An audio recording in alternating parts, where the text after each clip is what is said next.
In 2019, there were an estimated 229 million cases of malaria, with the African regions being home to about 94% of all malaria cases and deaths.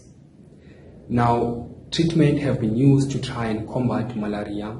However, due to a new strain that has emerged and proved to be resistant to most of the commonly used drugs, this has become a losing battle. About 9 million deaths worldwide are caused by infectious diseases, most of which are due to antiparasitic and antimicrobial resistance. Now, taking into account the rate at which these pathogens mutate, the World Health Organization has managed to predict that by 2030, about 24 million people will be forced to extreme poverty by the antimicrobial resistance. Now that we see that antimicrobial and antiparasitic resistance are one of the greatest threats that we face as the global community, this raises a question. What can we do to try and find new ways to produce new and potent drugs that will help combat the pathogens?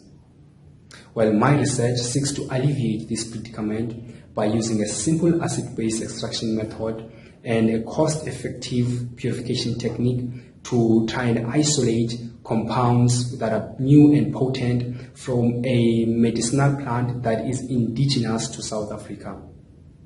So far, we've managed to isolate 7 compounds, 5 of which are yet to be characterized and identified.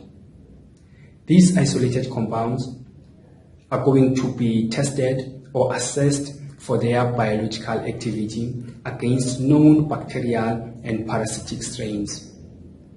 They will also be tested for their inhibitory activity against the SARS-CoV-2 S protein. And finally, their synthetic analogs are going to be tested against a known strain that is resistant to the commonly used drugs. That is all from me. Thank you.